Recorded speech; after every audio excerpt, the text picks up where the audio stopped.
Good morning, second graders. In case you missed our read aloud this morning, we read The Legend of the Poinsettia, and it is told and illustrated by Tomie dePaola. So a poinsettia is known as the Christmas flower.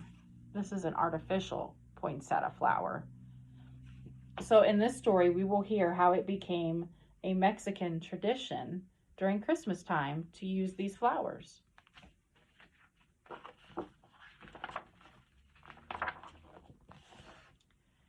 Lucinda lived in a small village high up in the mountains of Mexico with her mama, her papa, and her younger brother and sister, Paco and Lupe.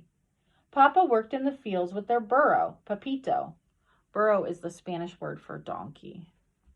Every evening, Lucinda fed Pepito, gave him fresh water, and filled his stall with clean straw.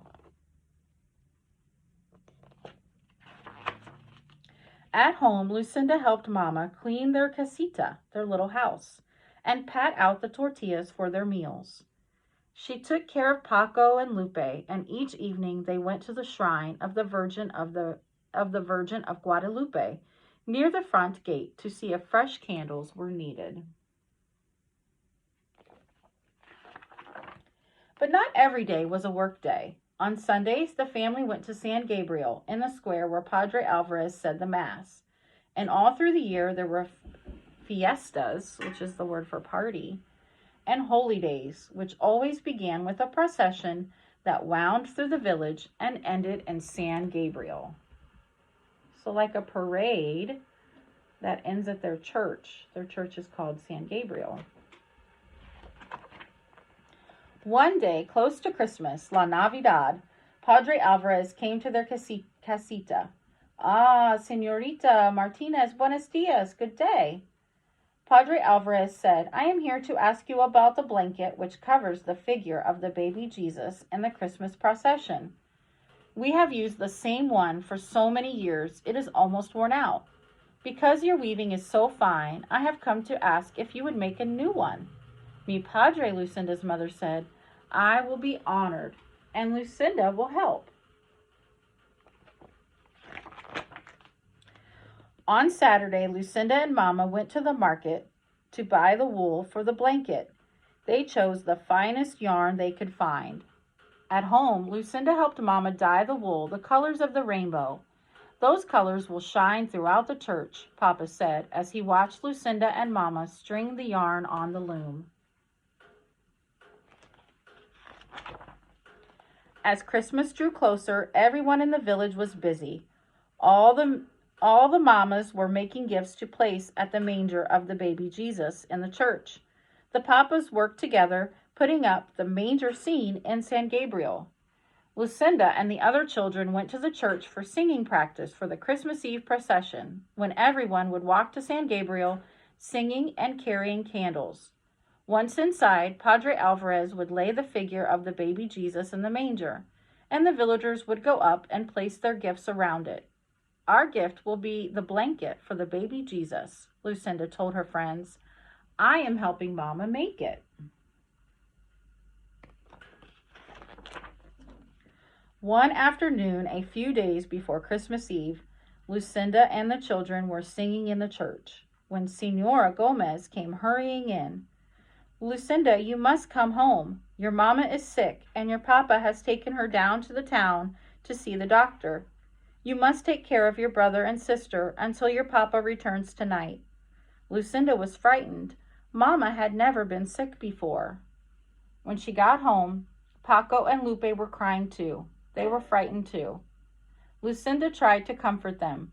She made some food and sat down to wait for Papa. That evening, Papa came in looking tired and worried. He drew Lucinda close and said, Lucinda, mi niña, your mama is ill. Your aunt, Tia Carmen, will take care of Mama until she is well. But I must go back and stay with Mama until I can bring her home. It won't be until after Christmas. Senor Gomez will take care of you and Paco and Lupe while I am gone. She will come for you tomorrow.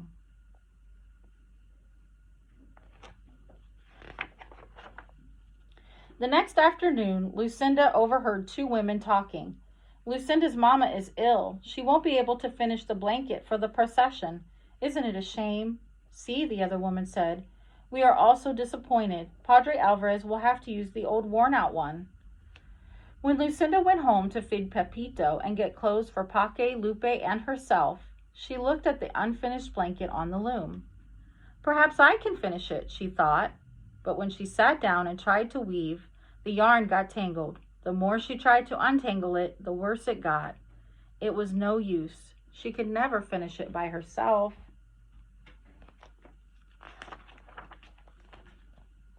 She took the unfinished blanket to Senora Gomez. Oh, Lucinda, it is so tangled. There isn't time for me to fix it, Senora Gomez told her.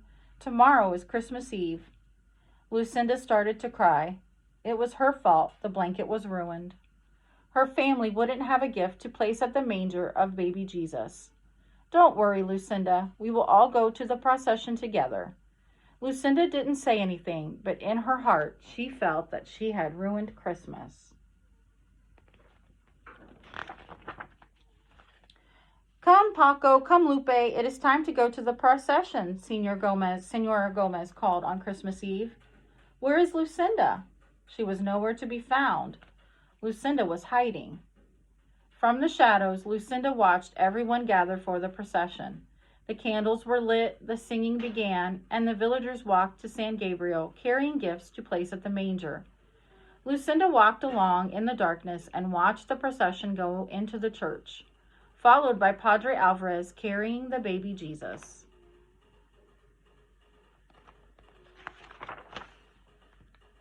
Little girl, are you Lucinda? An old woman stood in the shadows nearby. See, Lucinda answered, wondering who she was. I have a message for you. Your mama is going to be fine, and your papa will bring her home soon. So you don't have to worry. Go now into the church and celebrate Christmas with the others. Paco and Lupe are waiting for you. I can't, Lucinda told her. I don't have a gift for the baby Jesus. Mama and I were weaving a beautiful blanket, but I couldn't finish it. I tried, but I only tangled it all up. Ah, Lucinda, any gift is beautiful because it is given, the old woman told her. Whatever you give, the baby Jesus will love, because it comes from you. But what can I give? Lucinda said, looking around. A patch of tall green weeds grew in a tangle nearby. Lucinda rushed over and picked an armful. Do you think these will be all right? Lucinda turned to ask the old woman, but she was gone. Lucinda walked into the church. It was blazing with candlelight, and the children were singing as she walked quietly down the aisle with a bundle of green weeds in her arms. What is Lucinda carrying? A woman whispered. Why is she bringing weeds into the church? Another one mumbled. Lucinda reached the manger scene. She placed the green weeds around the stable. Then she lowered her head and prayed. A hush fell over the church. Voices began to whisper. Look at the weeds. Lucinda opened her eyes and looked up. Each weed was tipped with a flaming red star. The manger glowed and shined as if lit by 100 candles.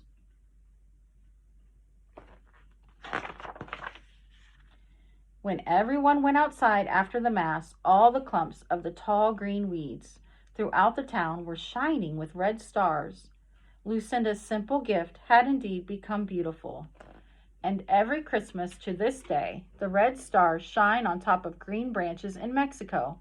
The people call the plants La Flor de Nochebuena, the flower of the Holy Night, the poinsettia. The end. Tell me in the comments below, do you think that this looks like a red shining star? What do you think? Have a great Tuesday.